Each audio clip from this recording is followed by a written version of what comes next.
Ya sebagai kan with Mas Midafri dan juga Zero. kita di episode kedua di Ngopi di Barito. Ngopi di Barito. Kemarin ada video dan sekarang kita kedatangan sama Kang Denny Wah. Saha.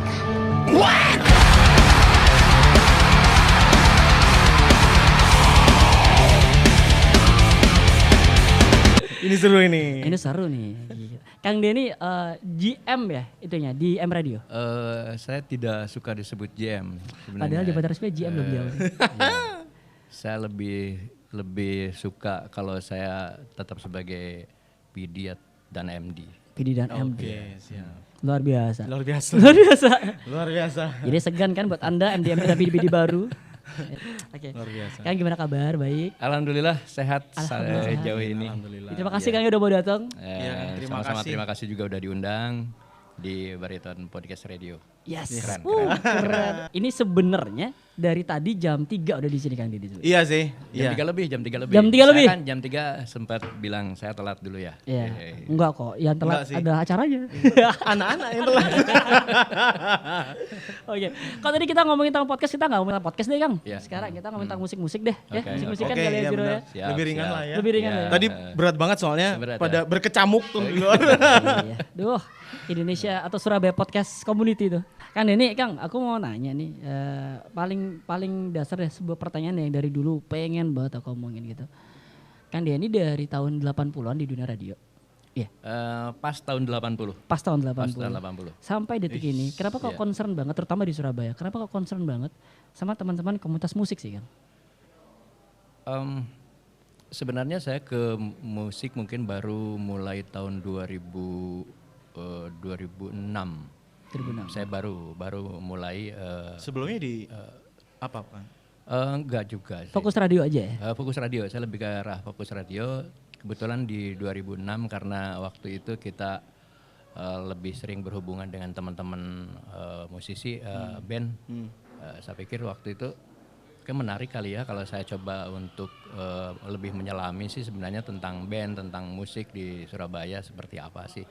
Jadi praktis 2006 lah ya saya baru mulai berkenalan dengan teman-teman band sih. Berkenalan ya, dengan segala problematikanya akhirnya. Ya, iya. Dengan segala kerutannya. Waduh, bukan saya yang bilang, si Zero yang bilang. Pelaku kan kita kan. Tapi sebenarnya Kang dari skala 1 sampai 10 seruat apakah sih? Kalau misalnya saya sih nggak bilang ruwet sih sebenarnya. Yang bikin ruwet bukan saya sih sebenarnya. Ya ruwetnya mungkin di antara 7-8 lah saya nyebut ruwet. Waduh, itu dua lagi 10 loh bro. Oh, iya. Dua lagi 10. Ya. Menurut Kang Denny apa sih yang bikin? Apa yang bikin ruwet Kang? Ego. Oh, oke. Itu hanya untuk, maaf ya, hanya untuk kebanyakan teman-teman musisi Surabaya aja kah? Atau memang kebanyakan teman-teman musisi seperti itu di Indonesia misalnya? Karena saya memang lebih di Surabaya, sementara ini lebih di Surabaya, fokus dengan teman-teman di Surabaya. Mungkin mereka, ya kenapa saya bilang ego? Karena saya mencoba mencari tahu di luaran sana seperti apa sih, bagaimana mengelola sebuah band, bagaimana tentang karya untuk sebuah band agar bisa diterima, bagaimana band ini melakukan proses untuk sampai tahapan menjadi didengarkan orang banyak, menjadi tahapan popularity dan sebagainya. Saya sudah bicara banyak hal yang seperti itu, tapi ya tetap saja mungkin saya dianggap lu siapa? Widih. Aduh, 2020 tanya Kang Denny siapa? Iya. Gimana sih? Mainnya keren jauh Dona. Keren jauh. Problematika krusial kalau ego lebih kemana sih Kang? Idealisme musik kah? Atau lebih ke personal, pribadi? Ya mungkin ini jadi gabungan sih sebenarnya bahwa ego ini para praktisi musik ini adalah tidak hanya dari pribadinya tapi kemudian ini akan menjadi bagian dari sebuah kelompok. Bagaimanapun ego ini yang pasti akan memasukkan, mungkin kan kelompok jalan sendiri kalau tidak ada masukan dari egonya sendiri seperti itu. Nah hal-hal yang seperti ini saya malah berpikirnya adalah yaitu tadi tidak menganggap orang bicara, bisa jadi kan dari seperti itu, apa mauku saja gitu kan.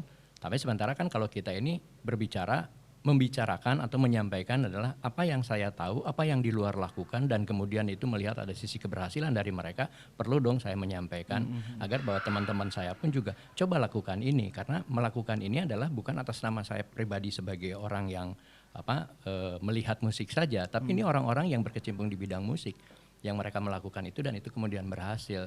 Tapi ya saya selalu bilang sama teman-teman, omongan saya adalah cukup masuk telinga kanan dan kemudian keluar telinga kiri, udah selesai seperti itu. Ya, atau mungkin itu tadi, halo siapa? Tapi gak capek loh Kang Denny, tau gak sih? Iya sih. Dari mulai zaman saya tahu Mahagita tuh, dari yang dulu banget tahun 2007 ya? 2008 gak sih? 2008. 2008. Mahagita dengan format yang waktu itu ya. Ya. Sampai sekarang. Mahagita blues ya dulu ya? Enggak, sebelum itu Pop. sebelum itu pop tahun 2008. Aku taunya blues sih, soalnya kan pernah main sepanggung sama di Foreplay kalau nggak salah. Oh iya, betul. tahun 2000 berapa tuh? Berapa ya, 2010 kali? Nah itu pun juga ada ceritanya sebenarnya kenapa kemudian 2006 ke 2008, 2007 sebelum Mahagita juga, ini sedikit cerita saja. Sebelum Mahagita saya kebetulan juga diminta untuk nge-manage sebuah band. Saya pikir oke, ini belajar buat saya, ini akan ada ilmu. Ketika saya akan manage sebuah band, saya akan ada ilmu. Apa yang saya pikirkan, apa yang harus saya lakukan terhadap band ini, apa yang kemudian saya pernah coba melihat dari mereka yang sudah berhasil, ini saya terapkan di band. Contoh kasus yang paling gampang adalah pada saat kemudian band itu main dan kemudian itu dibayar, maka kemudian bayaran akan habis. Iya. Karena dibagi. Iya. Dibagi untuk personal dan kemudian selesai. Saya tidak pengen seperti itu. Saya bersepakat dengan band bahwa semua keuangan, semuanya akan saya pegang, semuanya akan saya atur. Bukan karena saya sebagai seorang manajer, enggak. Tapi kan memang fungsinya juga manajer, manage mereka dan sebagainya, termasuk di masalah keuangan. Saya bersepakat dengan mereka. Kalau kalian dapat 500.000, maka kalian cuma dapat 50.000 satu kali main. Sisanya adalah tabungan. Tabungan kalian yang akan saya pegang. Seperti itu. Artinya kalau 5 player, saya hanya mengeluarkan uang 250.000, tapi 250.000 adalah sisanya yang akan menjadi tabungan. Begitu seterusnya saya lakukan sampai kemudian akhirnya bahwa band ini punya tabungan. Dan kemudian mungkin barangkali yang lain tidak melakukan dengan konsep keuangan, laporan keuangan. Setiap bulan saya selalu mengeluarkan laporan keuangan. Bahwa setiap band main maka selalu ada surat kontrak. Kontrak ini selalu saya lampirkan. Bahwa setiap pengeluaran berapapun rupiah yang kita keluarkan selalu saya catat. Sehingga pada akhir bulan kemudian kita akan mengeluarkan, kita main sekian kali, kontraknya ini loh ya, dibaca, jelas nilainya berapa pengeluarannya, nanti saldonya adalah sekian, ini adalah tabungan kalian. Ini yang selalu kami lakukan. Nah di awal bulan kami melakukannya adalah mereka adalah pegawai. Mereka adalah pegawai band. Sehingga pada saat awal bulan sekalian kemudian dengan laporan kita memberikan ke mereka, ini loh bayaran kalian yang akan dipotong. Artinya tetap saldo akan selalu ada. Nah ini salah satu bentuk kita seperti itu. Jadi ya belajar dari sisi hal yang seperti itu. Makanya kemudian bahwa ada band yang satu kali main selesai, kemudian saat dia harus memproduksi bingung akhirnya materi dari mana dananya dan sebagainya. Nah kami tidak pernah kesulitan dengan karena ternyata selain produk yang bagus juga membutuhkan selain manage untuk perform juga manage keuangan juga penting ya Kang? Ya, manage keuangan ya kita bicaranya tidak hanya masalah manajemen keuangan gitu ya, tapi memang keuangan kan juga memang sangat peka ya di situ dan harus betul berhati-hati. Selain manajemen keuangan, manajemen attitude juga pasti harus kita lakukan. Seperti itu mereka, apa yang harus mereka lakukan, apa yang tidak boleh mereka lakukan. Kemudian manajemen bagaimana mereka harus tampil gitu ya, artinya bukan dengan pakaian yang mewah dan sebagainya, yang seadanya dan sebagainya, tapi kamu pantas dilihat orang. Tidak perlu bahwa pakaian itu yang mahal, tidak perlu, tapi saat kamu pakai itu menjadi pantas. Itu hal-hal yang seperti ini yang kita bicarakan dengan teman-teman. Oke. Jadi benar-benar terasa kalau band itu di manage, benar-benar band sebagai produk yang bagus gitu. Berdasarkan pengalaman Kang, pernah nggak sih nge-manage band yang ruwet banget gitu? Tapi kita akan ngebahas itu, tapi Kang Denny ngopi dulu ya, kita ngopi dulu.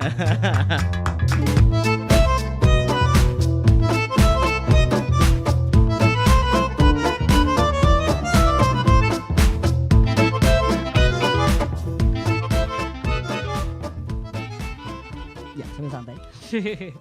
Sampai Kang Denny ngopi santai. Itu menu baru tuh Kang, yang es tuh menu baru. Tapi Kang Denny saya nggak minum es. Iya. Gitu. Nah, karena Kang Denny nggak minum es, buat saya. Aku ngicipi. Ini menu baru nih, avocado kopi, men. Avocado kopi ya harganya bisa langsung dicek di website www.baritonradiocafe.com. Toppingnya ada es krim ya? Wih, iya betul. Asik, iya, Dilengkapi betul. Bakang Denny. Oke, band yang paling ruwet deh Kang, atau inisial band aja deh, dan kenapa sih ruwetnya? Saya tidak menyebut ini ruwet sebenarnya enggak, bukan ruwet, tapi lebih ke arah saya khawatir menjadi sebuah ketidakpercayaan terhadap seorang manajer ini yang ya, ada Kredibilitas jatuhnya. Ya. Saya lupa lagi bandnya ya, tapi ada satu yang kebetulan masuk di. Saya tidak menyebutkan juga ini sebagai sebuah manajemen enggak, karena saya lebih ke arah Anda mau saya bantu, oke saya bantu untuk promosi. untuk Apa lebih tepatnya apa itu Kang? Genrenya? Menyebut apa? Maksudnya kan nggak mau nyebut manajemen tuh. Apa ya enaknya? Apa ya, yayasan sih.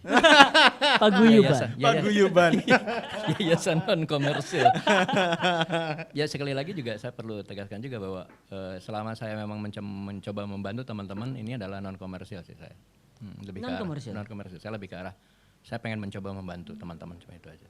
Oh, padahal kalau bisa kita bilang sebenarnya musik itu lahan basah loh sebenarnya. Oh yoi. Betul. Tapi Lahan saya basah sekali. tidak berpikir ke situ. Melihat dengan teman-teman ini lebih ke arah saya punya link di media. Saya punya keinginan untuk membantu teman-teman. Ya udah, kalian mau memanfaatkan saya, silakan manfaatkan saya, udah itu aja. Jadi misalnya di Mahagita atau di sebelumnya Mahagita Dadu dulu, Oh iya, Dadu. kita menyebutnya ke mereka lebih ke arah I'm your father gitu ya. Kasarannya gitu aja. Bapak lo Jadi ini. keluarga gitu. Jadi keluarga aja lah Babe gitu lu, loh. babe Jadi lu. saya yang akan ngatur. Makanya kamu harus manut gitu, karena tidak mungkin ada orang tua yang mau menjerumuskan anak. Itu bagus tuh, keluarga. Jadi kalau misalnya kamu nge-manage band, bilang keluarga. Nurut kata bapak. Keluarga. Betul tuh, Oke. istilah baru. Bisa. Dan ini pertanyaan juga yang lama saya ingin tanyakan gitu. Kang Denny, Jamaka ini sebenarnya apakah label manajemen kah? Saya lebih ke arah menyebutkan ini sebagai publisher ya. Publisher ya, Jamaka Publisher. Boleh tahu nggak sih Jamaka itu apa? Artinya, filosofinya mungkin? Kenapa Anak-anak. Jamaka gitu? Oh. Dari anak-anak. Oh, dari anak-anak. Ya. Oh, oke. Jamaka dan siap. Yoi brother, thank you brother. Oke. Dan untuk saat ini Jamaka sedang mempublish siapa, berapakah? Siapa saja Siapa gitu. saja? Sebenarnya Jamaka sudah beberapa talent sih kita yang kita coba publish lewat Jamaka. Saya lupa lagi, tapi yang terakhir ini yang masih tercantum di saya ada LTK, walaupun dia sekarang baru mau akan rilis lagi. Kemudian ada Mahagita sudah pasti sih ada di kita. Kemarin sempat Depuci juga under Jamaka sih untuk publishingnya. Kemudian yang paling Depuci apa maaf? ya Putri Depuci ya. Oh, Putri Depuci. Oh iya ya. Depuci. Tapi mungkin ya nggak lama sih ini karena nanti akan di take over. Kemudian yang paling baru ada Brina.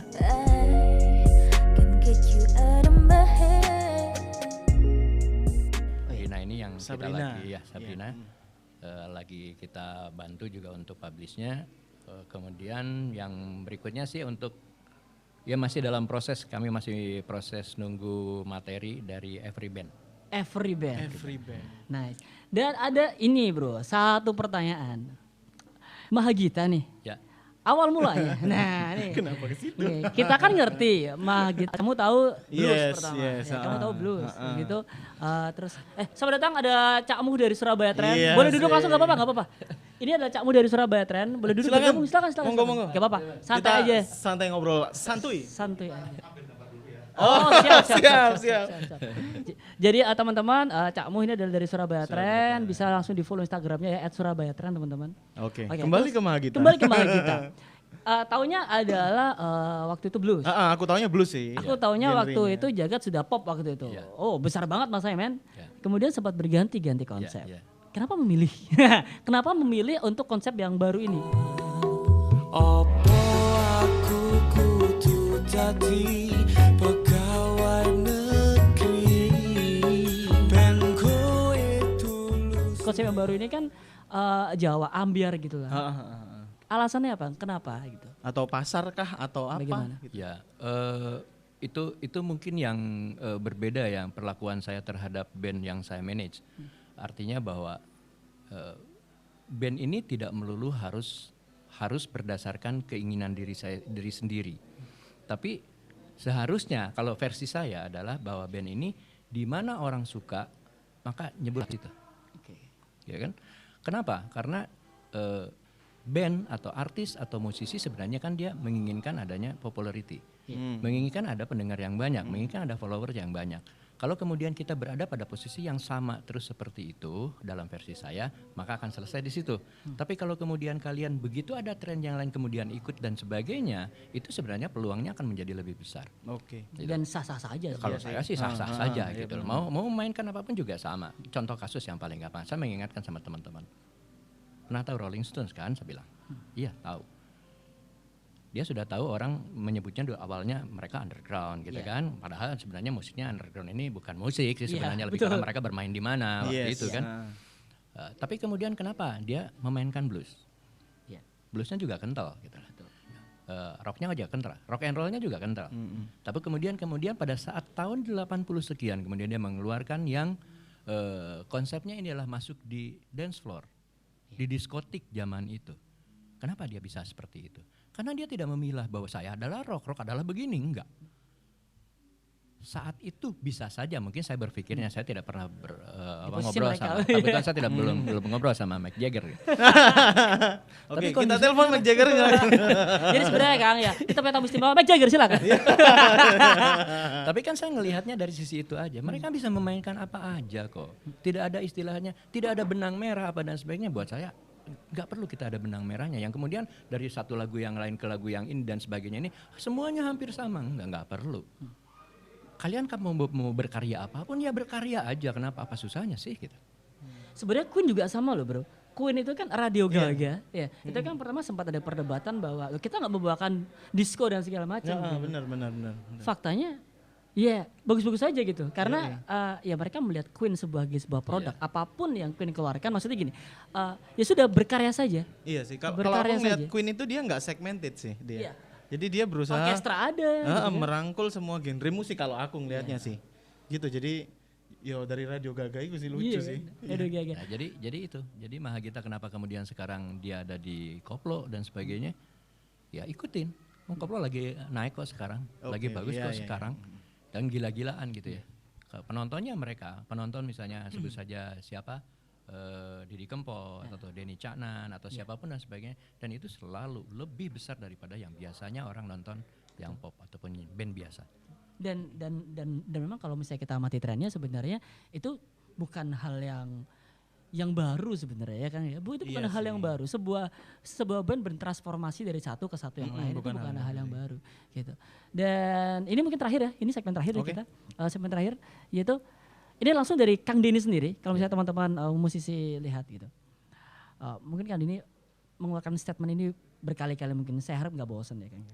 Bagaimana sih Kang agar sebuah lagu bisa diputar di radio, birokrasinya dan tata caranya bagaimana yang baik dan benar. Mungkin kalau di M Radio lebih open ya kali ya. Lu ada materi, ya sudah lu datang aja kita ngobrol, ada press release oke, tayang maybe. Karena memang setahu saya goalnya untuk M Radio adalah membantu teman-teman local heroes.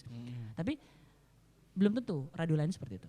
Bagaimana secara tatanan formal agar radio atau karya kita itu bisa diputar di radio? Yang pasti adalah bahwa setiap band atau musisi yang memiliki karya ini satu harus kalau di radio ini radio friendly kita menyebutnya. Artinya bahwa karya saya yang akan saya masukkan ke radio ini sesuai formatnya di radio itu. Gak mungkin dong kayak saya rock tapi kemudian saya masukin di radio dangdut. Itu salah satu pemilihan yang seperti itu. Artinya bahwa sesuai dengan segmennya gitu ya. Mereka harus mapping mau ke radio mana saya masukkan. Ya, artinya mapping radio. Itu yang pertama. Kemudian yang harus juga diperhatikan adalah bahwa setiap karya ini kan bunyinya adalah bukan bagus dan tidak bagus, tapi enak dan tidak enak. Nah, bagaimana caranya agar band ini atau musisi ini menyerahkan ke radio ini? Ada catatan dulu bahwa lagu ini adalah lagunya enak. Maksudnya catatan gimana Kang? Catatan lagu enak? Iya, bahwa catatannya dari band ini bahwa lagu ini adalah layak untuk saya perdengarkan ke radio, untuk saya kirimkan ke radio karena Jadi lagu saya adalah seperti enak. marketing gitu ya. Ini barangnya bagus loh, sama Iya. seperti itu. Bagaimana caranya bahwa menentukan bahwa lagu ini enak atau tidak enak? Nah, itu tugasnya band. Bagaimana? Hearing dong mereka, bukan dengan orang radio hearingnya. Iya. Ambil pasarnya siapa? Ambil 10 orang. Kalau satu player dia bisa mengumpulkan 10 orang, maka 5 player akan ada 50 orang. Kalau satu player kemudian dia bisa mengumpulkan 20 orang, tinggal dikalikan. Ini yang akan mendengarkan lagu. Minta pendapat mereka. Lagu ini enak atau tidak enak? Kalau persentasenya adalah 80% enak, aman. Kalau persentasenya 50% enak, aman. Ya. 80% mungkin tidak usah disebut aman, tapi oke enak Oke, gitu. enak berarti. Itu hal yang paling gampang. Jadi survei yang sangat gampang sebenarnya, tapi memang jarang sekali untuk dilakukan hal yang seperti itu. Pasti karena ribet, gitu kan. Iya, Kemudian berikutnya yang harus diperhitungkan ini adalah bahwa radio punya standar audio. Artinya mungkin kalau kita selalu mendengarkan zaman dulu, ini radio nih kok suaranya kayak gini, kasetnya kok mendem sih, nah gitu Iya, ya. iya. Nah sekarang berarti ada lebih ke arah pikirkan tentang kualitas audionya. Bitrate-nya mungkin. Bitrate-nya. Gitu ya. Nah, kalau bitrate sudah pasti bahwa pada mengirimkan ke radio, kalau dulu kita pakai WAV karena WAV kegedean, sekarang sudah diperkecil lagi. Udah pakai MP3 aja. Boleh Tapi ya? catatannya adalah dengan 320 kbps. Karena kalau lebih rendah, sekarang jarang radio yang memutarkan yang lebih rendah. Jadi udah pakai 320 kbps saja. Nah, jadi sebenarnya hal-hal yang sangat-sangat simpel. Kalau mau masukkan ke radio lagi, ya cukup jangan hanya sekedar radio, jangan sekedar lagu doang dong. Kadang-kadang ada lagu yang judulnya cuma track 1 gitu loh, dikirimin kayak gitu. Tapi serius, Kang? Iki lagunya Hah? apa terusan? Masih ada yang seperti itu. 2019-2020? 2019-2020. Saya sampai bingung. Ini siapa? Yang saya tahu cuma pengirimnya Luar doang, biasa emailnya gitu kan. Sampai kan kemudian kita nanya lagi, Mas, ini judulnya apa? Astaga. Ini penyanyinya siapa? Sampai saya seperti itu. Nah, bayangkan kalau hal yang seperti itu dilakukan. Ini kalau misalnya bukan saya kali, ya udahlah, saya ngapain komunikasi sama mereka. Nah, ini bahaya. Iya betul. Iya sih, iya. Nah, ini harus dilengkapi, artinya bahwa kalau misalnya itu lagu ini sudah ada judulnya, kan bisa di rename gitu kan, jangan cuma track doang, di rename misalnya artisnya siapa, judul lagunya apa. Kemudian nanti jangan lupa ada press release. Kirimkan juga press release-nya, dilengkapi dengan press release-nya. Kalau misalnya nggak ngerti tentang bagaimana cara penulisan press release, silahkan ke Bariton sini, ngobrol-ngobrol how to Make a press release. gitu kan. Itu ya seperti itu. Terus ada lagi yang juga mereka selalu tidak pernah pikirkan adalah mereka tidak pernah atau jarang sekali yang mengirimkan foto profil band. Kalaupun mereka ada, itu ala kadarnya. Bagaimana nilai jualnya bisa kelihatan? Kadang Kalau pakai misalnya handphone seperti gitu itu. aja dia. Iya. Kadang Nah, ada pakai itu handphone. jangan seperti itu. Bikinkan artwork yang bagus, bikinkan foto yang bagus, gitu kan. Ini justru akan paling tidak media akan melihat, oh ya keren ya, walaupun setelah didengarkan, oh begini ya. Nah, enggak, itu awalnya bagaimana first impression yang harus mereka buat. Yang penting looknya bagus gitu. Gitu dulu, tapi kemudian mereka akan mendengarkan. Nah, ini lengkapi hal-hal yang seperti itu. Sangat-sangat simpel kok sebenarnya. Bahwa Jadi kemudian simple hanya saja terkadang orang-orang itu keinginan untuk gitu. Banyak orang berpikir kalau radio ya itu hanya karena kita kenal saja dengan beberapa orang radio. Akhirnya mereka ala kadarnya ngirim gitu. ya, Padahal sebenarnya kan walaupun begitu kalau misalnya lagunya bagus, looks-nya bagus kan bisa jadi kita juga merekomendasikan ke teman-teman radio lain. Iya Bro. benar. betul seperti itu. Iya. Zero, ada lagi mungkin Zero? Ini balik lagi ke Jamaka. Iya. Itu caranya gimana sih teman-teman bisa gabung ke Jamaka. Jamaka? Gampang kok, sangat-sangat gampang. Begitu mereka sudah memiliki materi, ya sama seperti mengirimkan ke radio.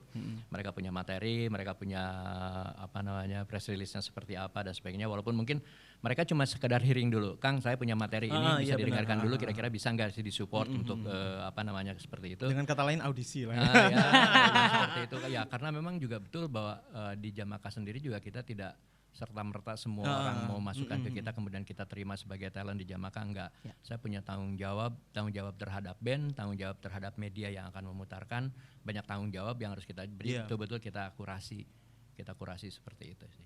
Jadi aman-aman saja sampai sejauh ini sih kita tidak mengambil apapun dari teman-teman.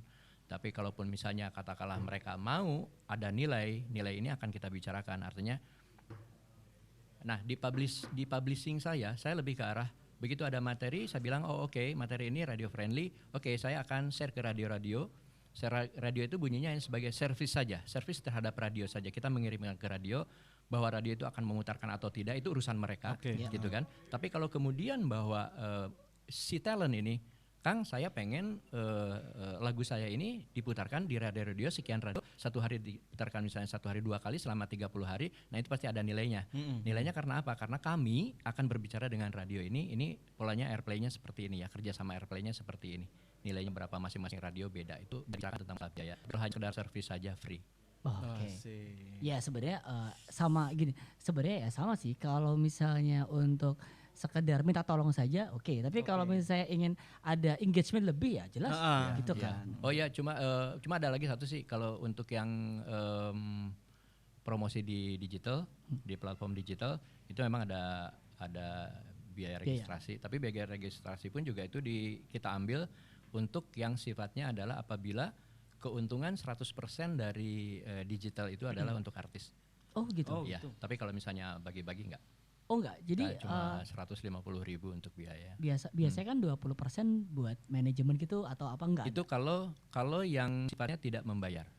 Oh, I see ya. Oh iya. Oke, jadi alokasi dananya seperti itu. Putus. Nah, kalau yang putus misalnya saya bayar 150.000 untuk administrasi dan sebagainya, ada 100% keuntungan dari royalti ini akan menjadi miliknya mereka. Oke. Semoga jelas ya teman-teman ya. Jadi di sini bisa ngerti gitu kalau sistemnya bagaimana gitu ya kan. Iya. Soalnya kan kadang kan press release itu apa, Iya. masuk ke Spotify itu Arek-arek bagaimana. itu bingung kadang-kadang. Kadang kalau udah masuk Spotify pun ya, itu logo Spotify hanya berakhir di Instagram dan tidak ada maintenance-nya. gitu. Gitu. Itu sempat saya bahas sama Kang Dini masalah promo dan segala macam itu. Dan ini menarik sekali ya. Yes. Terima kasih Kang Dini. Terima Kita kasih. lanjut ngopi lagi gitu. Siap, Ya, thank you. Ngopi santuy ya. Ngopi santai. Jadi jangan lupa juga nanti kita akan taruh di link deskripsi kalau misalnya ingin informasi tentang Jamaka dan juga beberapa link Instagram atau link untuk video klip dari atau ada video klip atau video lirik dari Sabrina mungkin? Ada video lirik. Ada video. Ada link video lirik dari Sabrina dan juga Magita di bawah ini ya teman-teman ya. Jangan lupa untuk subscribe juga. Oke. Terima kasih. Kita ngopi lanjut. Yuk.